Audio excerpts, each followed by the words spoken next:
Wednesday, October 30th, the year of our Lord 2019, broadcasting live from the Capitol Hill War Room, just a few steps away from the U.S. Capitol. You've got Raheem Kassam, that's me, Jason Miller, former Trump 2016 Communications Director, Stephen K. Bannon up in New York on the John Fredericks Network. I want to thank, as usual, John Fredericks and his entire team for making this possible. I want to jump right in here. It's been a busy 24 hours. I know we've got Stephen K. Bannon in New York on the line. We're going to talk to you guys today all about what's going on with the president's latest tweets. What do they mean? What do they mean for the Republican fight back against Nancy Pelosi and Adam Schiff's impeachment effort? The unified Republicans were also obviously going to hit on the new witnesses coming forth today. Reflect a little bit about NSC staffer Robert Vindman's testimony yesterday. It's got a lot of people's heads blowing up in the media and on Capitol Hill as well. Steve, do we have you? Yeah, right here, Steve, episode 11 of War Room Impeachment. Glad to be on. I'm on assignment in New York doing media rounds and talking about further distribution for our show here on national platforms. So I want to thank the John Fredericks Radio Network and his audience, and we're working away. But Jason, big tweet from POTUS this morning, was it not? Yeah, no, the president's doing something really important here that sometimes we talk about all these things with impeachment and Ukrainians with funny last names and all sorts of legislative procedure and Adam Schiff's speakeasy down in the basement. But what President Trump is doing this morning is reminding Republicans and Trump allies in very clear, distinct terms that as long as we stick together here, we're going to be fine. No matter what kind of nonsense Nancy Pelosi and shifty Adam Schiff or anyone else can come up with, as long as we stick together, we're fine. And so this is also, I think, a specific message for Lisa Murkowski and Susan Collins and Willard Mittens Romney. But let me go through a couple of the tweets, Steve, of what President Trump said this morning.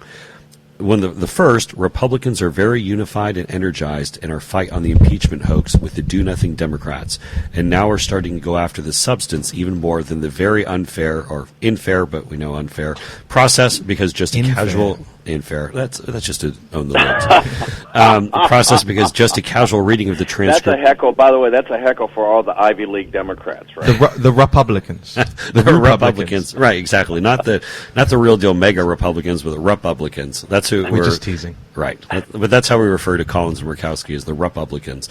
The call with the Ukrainian president was a totally appropriate one. As he said, no pressure. This impeachment nonsense is just a continuation of the hoax. Here we go. Republicans go with substance and close out. Then President Trump follows up saying 95% approval rating in the Republican Party. Then he goes on to talk about Nancy Pelosi retaining her speakership, and then it goes on to, finally, nervous Nancy Pelosi is doing everything possible to destroy the Republican Party. Our polls show that it's going to be just the opposite. The do-nothing Dems will lose many seats in 2020, which is also a little bit of a preview today. We saw yesterday reporting from Reed Wilson from The Hill, who's a very excellent reporter, who pointed out that the Trump campaign and the RNC have reserved ad time in 10 markets around the country, in D.C., in Manchester, New Hampshire, Pittsburgh, Harrisburg, PA, Des Moines, Cedar Rapids, and a couple others. This is all important. We're going to come back to this a little bit later because there's significant overlap with some of these Democratic freshmen. But coming from the White House now, coming from the president, is unity, right? Fight united, right? March divided, fight united, and also substance. And I think substance was in all caps, was it not? It is capitalized. Yes. Capitalized. Yeah. Substance. Like we've been saying, the more granular you get here, the better it looks for the president. Well, it does, and here's where what Speaker Pelosi is doing this week, I think, is going to backfire with the resolution. I know that from her perspective, obviously she's feeling the pressure, she's feeling the heat from what the House Republicans are doing, but she's trying to provide political cover for the fact that they've been out carrying on with this impeachment investigation for over a month now, and it's been unconstitutional, just period, point blank. But instead what she's doing, and this is so smart what President Trump is seizing on, what Nancy Pelosi she's doing is elevating these 31 freshmen Democratic freshmen in Republican districts, elevating them into taking a proxy vote that they don't need to be taking right now. I mean, they should have done this back at the beginning and then given them a chance to go hide in the tall grass. But now these folks, as we talk specifically through some of the members, I mean, you have Cindy Axne from Iowa, Abby Finkenauer from Iowa, Chris Pappas from New Hampshire, Susie Lee from Nevada. I mean, these are all freshman members who won their race in 2018, but in districts that Trump won in 2016. Yeah, many of these races, too, like in Virginia 7, were around 1,000 votes. I mean, these were very, very tight races in many cases, so these freshmen are literally hanging on by their fingernails, right? Yeah, and again, you're going to see the overlap. Obviously, this is a campaign ad that's coming from President Trump, so obviously he's airing it in states that are very highly targeted and in play, but you can't help but to notice that some of these Democratic freshmen happen to be in the media markets. So, for example, President Trump isn't up in every single media market in Iowa, but he's up in, say, the parts in Iowa that get both Cindy Axne and Abby Finkenauer. So it's time to start making these folks famous, which we'll start a formal segment on tomorrow. But this is good to see how it all comes together and why I think President Trump is playing this masterfully.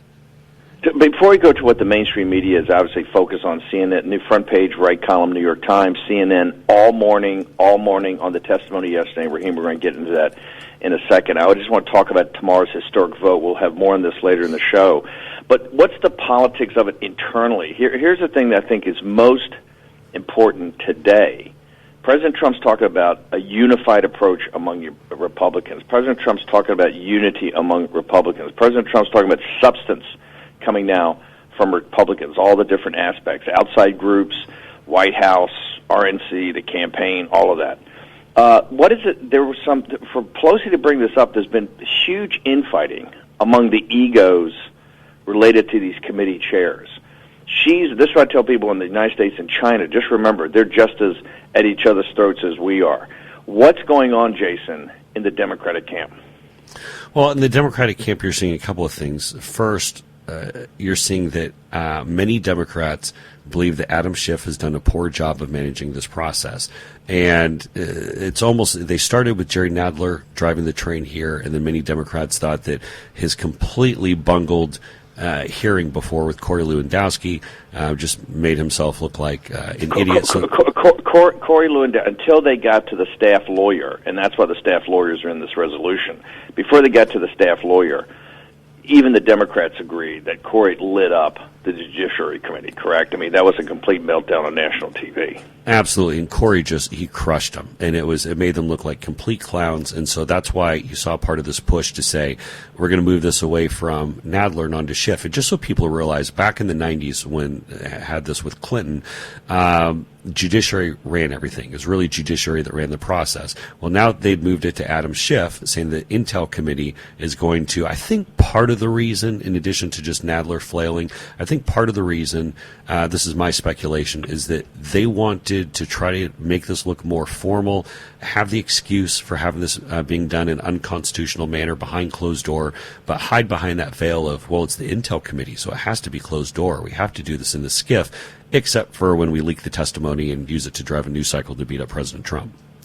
Right. Let's go to, in fact, let's now shift to what happened yesterday, because there were some explosive revelations, but I want to talk about, in particular, unity. The issue yesterday, we had it on the show. In fact, the way that Media Matters reported it didn't put my defense of Colonel Vindman in there.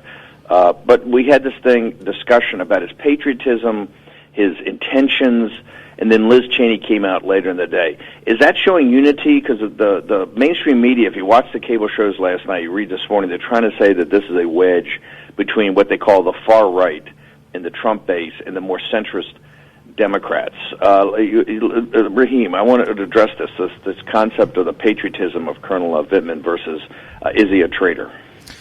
Right. This is just to refresh people's memories. And in yesterday's show, we got into it, you and I, Steve, a little bit, and we may well do again just now. Lieutenant Colonel Alexander Vindman has a long history of service to the United States. Purple Heart awardee, injured in Iraq. He was injured by an IED, I believe it was. And so, his bona fides as far as his patriotism was concerned, was and is insurmountable to many people. However, the way he framed his opening statement that was released to the New York Times and CNN the day before he was due to give his testimony in front of Congress, and what he said, what the substance was of that, which is, again, just like the William Taylor testimony, just like the testimonies we're going to see today as well, which we'll get into that in the later part of the show also, what it shows is a career class now of people who are determined to have their vision of foreign policy enacted despite what and regardless of what the President of the United States and his Secretary of State have decided are the priorities. And that's where the whole distinction between is he a patriot, is he not a patriot, is he doing his job, is he not doing his job, comes into focus. It also became a little bit of a thing, I think, because of the guy's Ukrainian background. He puts in his opening statement that his family fled the Soviet Union when he was a young boy and established for himself an emotional attachment to the region. And that's okay if you want, but then you can't say that he can't be attacked on it if he's using it as a shield in the first instance. So that's where I think a lot of people on what Media Matters would call the far right came at this from. It's also not unique, however, to Vindman. This is something that we've seen time and time again, as I said, with Taylor, and it's something that we're seeing also with the two people who have released their testimonies ahead of today, Christopher Anderson and Catherine Croft. I've been through those opening statements. We'll bring you more detail on those also. But Steve, the big thing that's making people's heads blow up here is the fact that that Vindman said that he had tried to correct several parts of the transcript, and two of his corrections were not taken. One of those corrections, according to the New York Times, and remember, we're all hearing this third, fourth hand, so we have to take this with a very, very heavy dose of salt. One of those corrections was a direct reference, apparently, by the President of the United States on his call with President Zelensky to the video where Joe Biden appears to be bragging about having the prosecutor in Ukraine that was investigating his son fired. That was not in the transcript of the call, and so the talk about the ellipses that you see in the call transcript, one of those alludes to that, and the other one is apparently a reference to Burisma, the energy company, not by President Trump though, by President Zelensky. So it's leaving people scratching their heads and wondering why weren't these things included in the call? And Jason and we discussed this in advance, and I want to throw it to Jason here. Jason, what can cause things to be left out of a transcript like that? Because as I understand it, these are communal efforts amongst various staff, and it's kind of a negotiation of what gets included and what doesn't. Yeah, and Raheem, you're exactly right here, and I'd just say to folks who are reading everything in the paper today and watching Morning Joe or CNN or any of the outlets of their heads are outright exploding, do not get suckered here. Do not be sheep. Read the details and find out what's actually going on. So first, just right off the top, the president voluntarily disclosed the call transcript, which was prepared by NSC staff. The exact same people, the colleagues, is Alexander Vindman, Lieutenant Colonel Alexander Vindman. And so this was, unprecedented and not required, but he went and did this anyway. So look, this shouldn't come as any surprise because the call transcript has these ellipses in it. And even The Hill, DC-based publication, wrote this morning, the omissions do not alter the heart of the conversation. So, to Raheem's specific point, what could lead to these ellipses? It could be as simple as the conversation going too fast, passages being lost, or, and here's where I think is really key, could be a disagreement over what was said. It could just be as simple as that. And so when it comes to Lieutenant Colonel Vindman and his complaints, I mean, somebody called a wambulance because this sounds like a spoiled baby who disagrees with President Trump's worldview. And so now he's going to march up to Capitol Hill in full regalia and openly undermine the commander-in-chief and undermine his roles and responsibility of following the President of the United States. I wonder as well, Steve, and I'm interested in your take on this, how do these people just go back to work? How does Bill Taylor go back to be charged d'affaires? How does Vindman go back to the NSC? Is the president now supposed to be operating with staff that, we knew there were people in the background before and in the foreground, quite frankly, that didn't agree with this president's policies and were working overtime to stop them. Now we have it overtly in front of television cameras, marching into Congress and effectively saying that. How does the president continue with the business of government when the apparatus of government includes overt people who are working against him, Steve? No, look, it boggles the mind. It boggles the mind, quite frankly, how they're even hired. I mean, particularly Ambassador Taylor in his opening statement said that, and we got this with Nigel yesterday, these people had a mindset, and that's why I think this is a policy difference. I actually, at the end of the day, think this has much to do about nothing. And that's why I think granularity and substance helps the president's case, and that's what we ought to be drilling down every day. And that's why I think in this resolution, when you get public hearings with cross-examination, you're going to have due process. Hopefully, the president's lawyers will be available. People start to see that this is, I don't think this big a deal. It certainly doesn't rise to the level of impeachment. Steve, But Jason, I want to go to 1 second. Is to if they're trying to tee this up as a media narrative, like the Rosemary Woods situation. This is the missing 18 minutes of tape in the Nixon situation, correct? They're trying to take this back to Nixon, where there is recordings, and now there's a gap in the recordings, and you had, Vindman was actually on the call, what this debate is. How big a deal is this?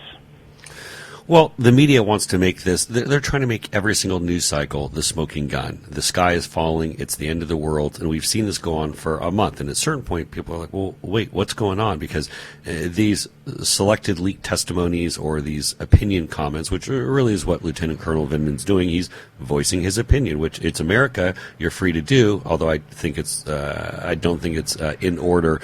If you're in full uniform, active duty, you should be undermining the chain of command and the president. But look, even the charge that they're alleging is not impeachable, and I think people need to realize that. So let's just, Steve, to your point about granularity, I want to break down two things about the ellipses. So on the first one about the president mentioning Joe Biden, I mean, as the Hill said, there's nothing new that came out yesterday, but Biden himself publicly said in January of 2018 that the U.S. withheld $1 billion in loan guarantees to Ukraine until they fired their prosecutor general. I mean, heck, even the Trump campaign made a TV ad out of this. And then to the other point here, it's very important people to keep in mind what Vindman had his, in a twist over. The fact that he's saying that Ukraine President Zelensky directly mentioned the energy company that employed Hunter Biden. So again, that's not something that Trump said.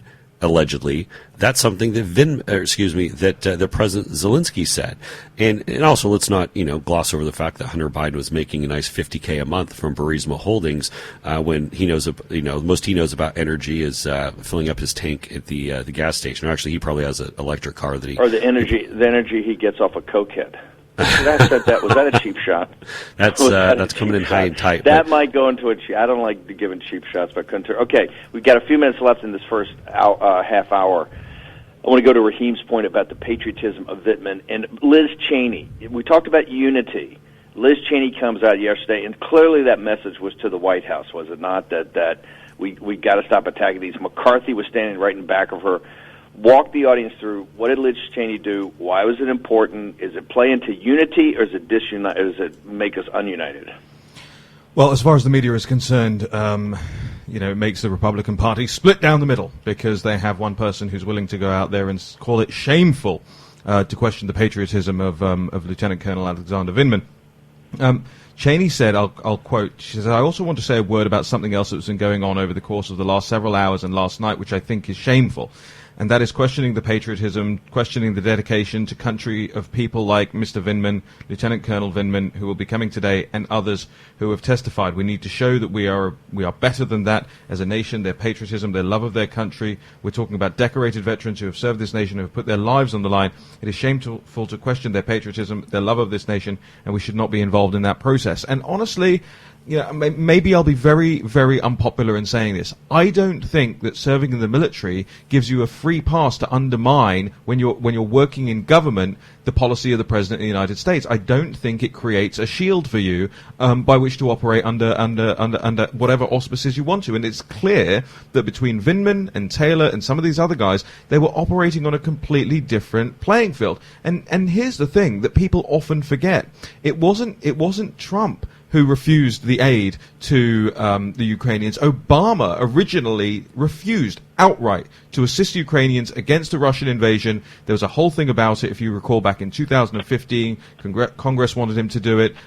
Foreign Service people wanted him to do it. He refused. Trump was the one who actually sent, I think it was 210 Javelin anti-tank missiles to Ukraine to help them fight back against the Russians. And yet you have these career people saying, oh, as far as the $391 million in aid that Trump was supposed to authorize to go to Ukraine, that constitutes a breach of national security. This is the line they're trying to sell. Yep. Jason. Go ahead, Reem. Oh, No, that's me. End of rant. I got a question. I come down on Liz Cheney's side on this one. I don't normally agree with the Cheneys much, but I think he is a patriot. I think I agree with you. His not following the chain of command and trying to subvert the commander-in-chief is unacceptable. But is what Liz Cheney's doing not just right morally and ethically? Is it smart politics given the 31 swing district Democrats? I think that, look, I personally don't think that we should be diving in and making a big issue over any of this covert double agent. He's born in Ukraine. I think that that's, politically speaking, I think that's just going to be foolish ground for the Republicans as we go into these debates. It makes it way too easy for the Democrats to come back and hit us. But I want to, Steve, where I think we respectfully will disagree on this, I do think we should be blowing up and making an issue of a huge issue out of undermining the president and the commander-in-chief and the chain of command here. And I think a way to do it is to point out that Lieutenant Colonel Vindman served honorably in the military, bravely earned a Purple Heart, which we certainly haven't earned Purple Hearts. Many people around the country, or most everybody, has not earned a Purple Heart. What he learned on the battlefield and what he learned in his years in the military is that you're supposed to follow the chain of command. You're supposed to listen to your generals and especially your commander-in-chief. And if you morally don't believe it, then get out. Then don't be there. It's codified. You know, the Uniform Code of Military Justice, Article 88, any commissioned officer who uses contemptuous words against the President, the Vice President, Congress, the Secretary of Defense, the Secretary of a Military Department, the Secretary of Transportation, or the Governor or Legislature of any state, territory, commonwealth, or possession in which he is on duty or present shall be punished as a court-martial may result.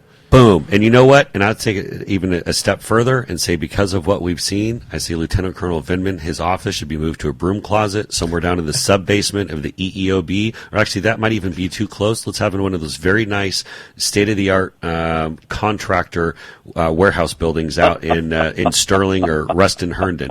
That's where he needs to be. He can keep his job. There's not going to be any screwing around with pensions or any of this nonsense. But let's clear out a broom closet, and that's where he gets to go. We got to go to a break, Steve. This is War Room Impeachment, Episode 11, broadcasting on the John Fredericks Network live from Capitol Hill. Jason Miller, Stephen K. Bannon, Raheem Kassam. We'll be right back after this short break.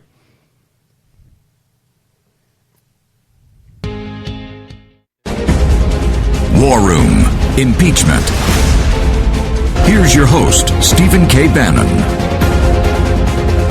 Welcome back to War Room Impeachment, Episode 11, broadcasting live out of Capitol Hill. Jason Miller, the former communications director for the Trump 2016 campaign. Stephen K. Bannon's up on assignment in New York, but joining us on the line, I'm Raheem Kassam. We are on the John Fredericks Network, and always like to thank John Fredericks and his team for having us on here. It's Wednesday, the 30th of October, 2019. Catherine Croft, special advisor on Ukraine for the State Department, has just arrived on Capitol Hill to testify in the impeachment inquiry, the first out of two today, which also include Christopher Anderson. We'll be getting into the details on those two witnesses later on in the show. I want to pivot to Jason and Steve now to talk about the monumental and historic resolution, the vote that we're expected tomorrow. Jason, can you walk us through a little bit about how we got here first to the point where this surprised people, I guess, took people by shock that Nancy Pelosi had rushed to have this vote tomorrow. Why is that? Why is that, in your opinion, occurred? And I think there's broad consensus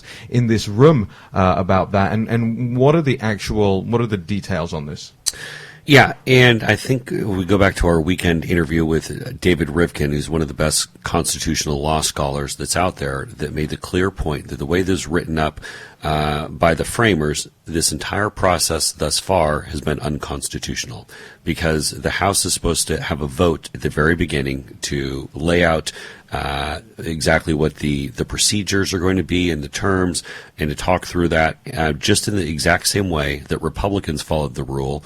And as we talk about fairness and did this with Bill Clinton back in the 90s, the Democrats did none of this. So they've essentially gone through this, say, the first quarter of the game by having everything behind closed doors and secret, again, unless they're leaking, because then it makes it so Republicans and President Trump aren't allowed to cross-examine witnesses and push back in a public setting. So that's how we got here to now. So Nancy Pelosi is rattled. She calls this resolution vote for tomorrow. So keep in mind, this is not the actual vote for impeachment. This is a vote for the resolution to start the process, which, again, we've been doing for over a month now. But when we talk about the framework, here's what we like. We like the fact that there are now public hearings, which we should have had from day one. The problem with the hearings is that everything up until now should be public and should be made available in transcripts. And so saying at the end of the first quarter of the game, hey, you know what? The Washington Redskins only have to get it to the 50-yard line to get 6 points for a touchdown, which they probably couldn't even do these days. But the other team still has to go the full 100 yards to get a touchdown. That's basically the direct analogy. But there's also these hearings that are coming up, or they're going to happen with the Intel Committee, which is only, I believe, about 22 members, before they move on to the Judiciary Committee to have the actual hearing. And there are a couple of things that are problematic. We can, on the Republican side, go and cross-examine witnesses, which will be public, but we cannot subpoena our own witnesses. Why does this matter? Because there are going to be names, there are going to be follow-ups, things that we learned from testimonies going forward, and they've already happened. Say, for example, Lieutenant Colonel Vindman's NSC colleagues. We won't have the ability to go and subpoena them and say, come on up, we want to hear from you. Who else may have Vindman discussed this with? What other shenanigans might he have been up to? We won't be able to call them because we can't subpoena witnesses. So I think that's one of the important things. The other is, as far as the whole thing, again, is illegitimate going forward because it doesn't lay out specifically what the White House's rights are. So it's very murky, it's very detailed. Keep in mind, Shifty Adam Schiff said that some of these hearings will be public. Okay, well, what does some mean? I mean, is there a certain number? Is there a certain percentage? Is it ones you like or ones that we don't like? What exactly does that mean? And so, again, tomorrow's vote is a historic political vote that's being done by Speaker Pelosi to try to give her folks political cover, but in essence, admitting everything up till now has been unconstitutional. Steve. What do we learn, Jason? You said she got rattled. This is a woman who doesn't get rattled. She's been running a master class on political warfare. She had 1 month of free shots on gold, a master class in political disinformation. What was it that made her? This is not a woman who calls audibles. What forced her to cause this audible, and what lesson can we learn from that? Yeah, it's very simply the Trumpian philosophy of always be on offense and always be setting the agenda. And so when we saw our proud patriots storm the skiff last week to try to get access to what was happening down in Adam Schiff's speakeasy, to see what was happening behind closed doors, that dominated the news cycle, and it really pushed the issue of the unfairness that Pelosi and House Democrats are carrying on with, and that put that on literally the front page of the paper and top story in every newscast. And at that point, Speaker Pelosi could not run or hide any longer. I don't like speakeasy. You're making it sound too much fun down there, Steve. The process, though, it's laid out is that they continue to do the depositions that Raheem's going through every day. They continue to do the depositions under Adam Schiff in the skiff. So you still have Jim Jordan, Mark Meadows, and Lee Zeldin that can get on this. But then at some time they curate that.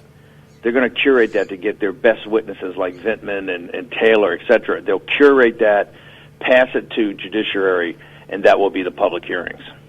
Right. And I mean, what this is going to turn out with is that essentially you're going to have this Adam Schiff Intel Committee-led process that then produces a report to the Judiciary Committee with my good pal Jerry Nadler, to then push forward with the actual hearings. But these questions here about what rights the White House is actually going to have and what rights President Trump is going to have are completely vague. And this is, when we talk about the whip count, how House Republicans are looking, this is also important because we're going to see if there are any people who are getting a little bit wobbly on the Republican side.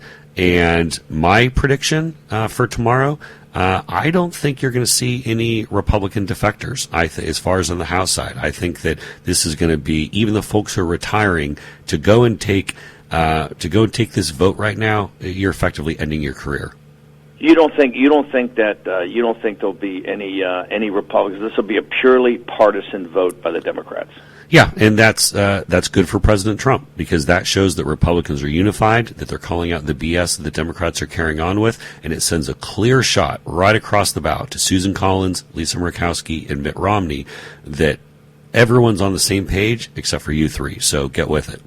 There's already been a report, I think it was a tweet yesterday, that New Jersey Democrat Jeff Van Drew has already said he's unlikely to vote for the impeachment inquiry. How tough is it going to be for her? Those 31 freshman Democrats are absolutely essential. How does she do the whip count today? How does she make sure that she's got the Democrats unified? Steve, if there's a short list of people I wouldn't want to run into in a dark alley, unarmed, at night, it'd probably be Speaker Pelosi. I mean, she is tough. We're just going to see the remnants of these freshman members if they start talking about not getting on board. So I have a feeling she'll be able to twist their arms. So you think this tomorrow, you're as you sit here today, a day before the vote, you think this will come down and purely partisan, but both camps will hold themselves. Even the 18, or now it's 19 with Walden, who, as you know, Jason, many of those Republicans are not fans. The ones retiring, a lot of them are really blaming President Trump for their early retirement from Congress. Do you think that all of those will hold, and the Republicans will hold no votes to support Pelosi? Yeah, because when these retiring members, when they want to come back and lobby later on, or they want to try to interact with the administration or interact with their fellow colleagues in the next chapter in their lives, people are going to remember this. They don't want their final act and their lasting legacy, the top mention in their Wikipedia page, to be these were the turncoats who sided with Nancy Pelosi on the single most important vote of their time in office. You think tomorrow is the most important vote they're going to have? I think that tomorrow is, for many of these members, Republicans and Democrats, it'll be the single most important, the most historic, the most attention being paid to any single vote that they've had in their political careers thus far. Obviously, then that can only be topped by the formal impeachment vote that will come up later on. As you see it right now, Jason, before I turn to Raheem to go through today's cast of characters, how long, this is clearly not going to, the process has been laid out in this resolution. This does not get done before Thanksgiving like they originally planned, correct? So the Trump forces have slowed the train down, have they not? Well, let me back up on that. So the whole talk of happening before Thanksgiving, I mean, that's just, there's no chance. I mean, Congress punches out at the end of this week. They're not even back then for another, week or 10 days. So they have a district work period. But then even the talk of Christmas, I mean, Steve, this thing's not going to happen by Christmas. I think that we're looking at, you know what? I think the Democrats are going to run this right up until the Iowa caucus coming up on February 3rd of next year. And for a couple of reasons. Number one, I mean, this is the best thing they have for a messaging platform. Number two, it beats up on President Trump. And three, let's not bury the lead here, the Democratic field is terrible. I mean, do you want to be talking about Joe Biden or Liz Warren or, Beto O'Rourke? Is that someone that you want to have out there leading your entire messaging right now? No, it's much easier for them, as we learned from Scott Rasmussen. Beat up on Trump, motivate your base, repeat. Exactly. They want Orange Man bad for as long as they can get it. Okay, Raheem, what's on deck for today? Today you have already arrived Catherine Croft, ready to give her testimony at the House impeachment inquiry. Was she in uniform? Was she in her dress blues today? She was in a uniform of sorts. I believe you call it more of a Karen uniform over here. Very, it's the blazer and the it's the power woman, right? And she's there with Christopher Anderson today, both former employees of Kurt Volker. And I want to remind the audience who Kurt Volker is, having already been up there on Capitol Hill himself. Kurt Volker is the former U.S. ambassador to NATO and the executive director of the McCain Institute, the John McCain Institute. He was brought in by Rex Tillerson in July of 2017 to be the special representative for Ukraine negotiations, and Volker resigned on September the 27th of this year. Another one of these characters who is determined to pursue a line of policy that doesn't necessarily fit with the president or the Secretary of States. So these two people, Catherine Croft and Christopher Anderson, like clockwork, the testimonies, the opening statements have been released in advance to CNN, the New York Times, up on the NPR website already. And these two are then less of star witnesses, and we saw that last week as well. You had the star witnesses. I just want to ask Jason a question for a second. Are no conservative sites getting these in advance? How does this system work, Jason? You got to explain this to people, because it's like clockwork. They get it the night before. It's a huge article in the New York Times. It's up on CNN in the morning call. Are there not conservative sites getting this, or not conservatives? They literally just leak it to a handful of people. I mean, this system is now so obvious that you can call it out. How does it work? How do they continue to do this? Well, I think they're just openly trolling Republicans and Trump supporters. I think they're just saying, you know what? We're just going to go ahead and they're like Bill Belichick. They're saying, we're going to tell you what the play is, and we're going to run it anyways, and you can just eat our dirt as we charge down the field. I mean, the play is simple. I mean, we literally go on the air every day and talk about this leak process. You have Republican members who are echoing the same sentiment. You have members of the media, mainstream media, that will talk about this process in the media, media leaks and such, but we see they just continue to do it. Again, the frustration, Steve, that you and myself and Raheem and John Fredericks and all the mega allies who are out there is, why aren't Republicans who have any access to this doing the same thing? Or, look, if we're not getting any of their transcript, then let's go and make sure we get the full picture about their bureaucratic backgrounds, and what they've been doing over the last couple of decades, the bad foreign policy decisions they've been a part of, and leaking that out or pointing that out, so there's at least a level playing or more level playing field. But Steve, I think this shows the fundamental difference in building narrative between the two parties. I mean, the Democratic Party, and that's what I said, the opposition party media is more powerful, more inextricably linked in the political process than the Democratic Party. This shows in high relief how inept just the conservatives and Republican Party is, and this is not a criticism, observation, that we're just not playing the same game. They have a much more sophisticated, well-oiled machine. And like you said, now it's up in your face. I mean, every day they're even talking about it on cable. They have a process, and Twitter and social media actually makes this process more, we have, I think, better opinion people on the right, but they have a well-oiled information warfare machine that is quite amazing. Steve, I want to make it clear that in no way am I kissing your ring on this, but let's be frank, conservative media hasn't been quite the same since Stephen K. Bannon was no longer at the helm of Breitbart News, and I'll tell you why. And it was the old Andrew Breitbart philosophy. It was tap, tap, tap, bit by bit, dissecting every single person, every single thing, every single sentence, and very few people out there are doing that in conservative media, and that's what this comes down to. See, it's not like Catherine Croft and Christopher Anderson are suddenly new names that have popped up overnight. These names have been out there for 10 days, 2 weeks now, and people would have been able to get into the backgrounds. But let's say even if they didn't, let's go through the end. I want to bring up the end line here of what Catherine Croft is expected to say at the committee today per her leak of someone's leak of her opening statement. This is very, very important, especially when you see that these people used to work for the McCain Institute, they're very big into NATO expansion, massive into EU expansion, and of course we discussed yesterday with Nigel Farage how this whole Ukraine thing came to pass. Why are we even talking about Ukraine now? It goes back to the 2013 US government and European Union policy of expanding the European Union up to Russia's borders. That's the backdrop. Here's what Catherine Croft is going to say in her last line of her opening statement. Quote, "It is my hope that even as this committee's process plays out, we do not lose sight of what is happening in Ukraine and its great promise as a prosperous and democratic member of the European community." End quote. Now that is policy that she's making right there in her opening statement. This Ukraine has not been typically a member of what is known as the European community. Ukraine was a buffer between Europe and the Russian Federation. But now you see it's a repetition of the lie. They are Europeans. They should be in the European Union. All of this stuff. And so those are the sorts of things that you would expect conservative media to be pulling out and saying, "Hey, here's why," and force the left media onto defense on this. Here's why this Ukraine stuff happened in the first place. Everybody's getting more organized now, but I think the key here goes back to the opening of the show and what the president tweeted out. It's about the substance. Now, when you get into the substance of this, when you put it in historical context, Jason, you realize that this is what we're talking about. This is policy difference between the permanent political class. It's not. I don't think it's deep state. It's up in your face.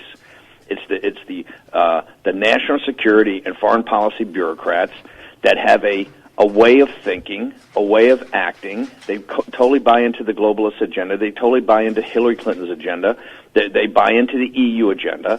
This goes back to our historic relationship in the Ukraine, all the way back to 2013. So, Jason, how do we continue to drive the substance of this to change the narrative? Well, we need to continue to hold Democrats' feet to the fire. I think the fact that President Trump is going up on TV in 10 or so media markets around the country, which happen to cover 4 freshman Democratic districts that President Trump won in 2016.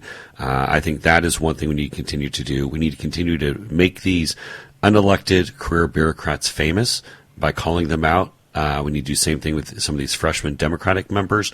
As Republicans, we need to continue to stand together in this fight and call out Speaker Pelosi and Adam Schiff for the nonsense that's come up to this point. And again, when we start getting our legal allies, our attorneys general, and other folks on TV supporting President Trump, then it's going to be tough for the Preet Bharars and Jeffrey Toobins of the world to get away with a one-sided conversation.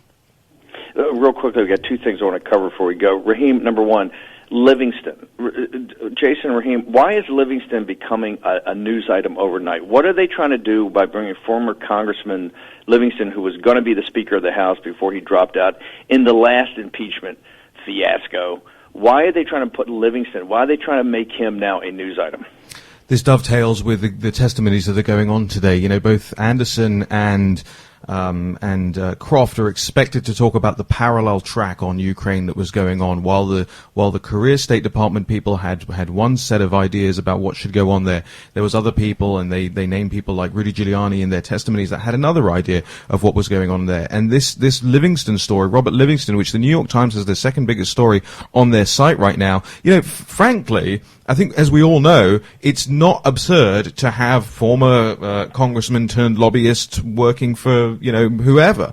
We may not like it. I don't particularly like it. I don't think it should happen. But it's de rigueur, right? It's one of these things that just happens in Washington, D.C. They're trying to link this now to the parallel track, Jason. Is it outside the normal course of business to have lobbyists or have guys that are involved in these firms call people up and say, I don't like this ambassador, she's not getting anything? I mean, is that outside the normal course of business in Washington, D.C.? No, happens every single day. Happens in every single administration.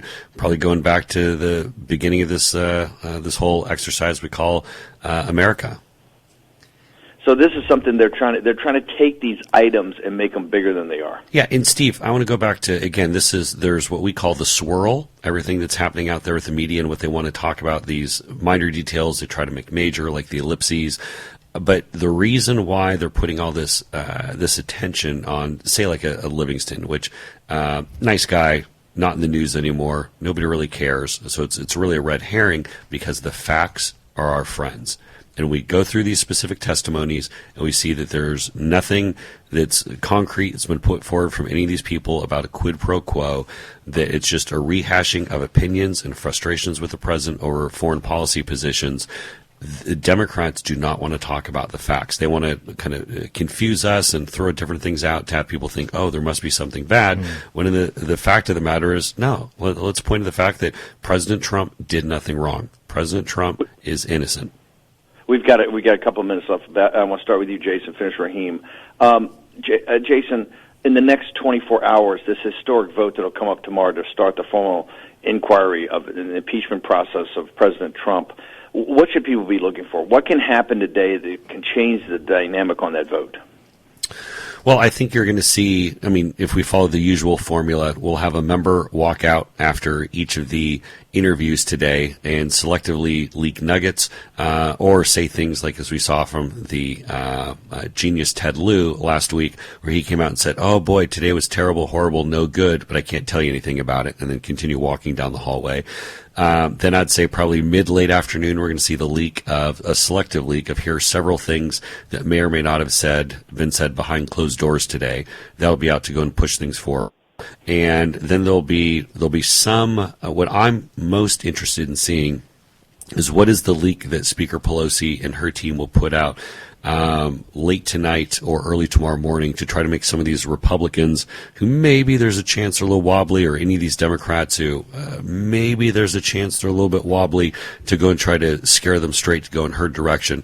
They'll drop something. They're going to try to have something out there to push people in the Democrats' position in advance of tomorrow's vote. Raheem. Look, I think that the right needs to focus very significantly on substance here. Substance. Why are we in this Ukraine mess? Let's talk about how we got here. Let's talk about what the Obama-era policies were. Let's talk about these characters, who they worked for, what their policies were. One of the reasons I want to stress to people, one of the reasons these guys think they can get away with this stuff is because they know if they get out of government, if they're kicked out of government, they just hop across the road to the McCain Institute or the Brookings Institution or whatever it is. They don't feel an existential threat in going up there and undermining the President of the United States. And Steve, I think that's the music. We're out of time, right? This is the War Room Impeachment, Episode 11. Make sure you tune in at warroom.org. Jason Miller, Stephen K. Bannon. I want to thank John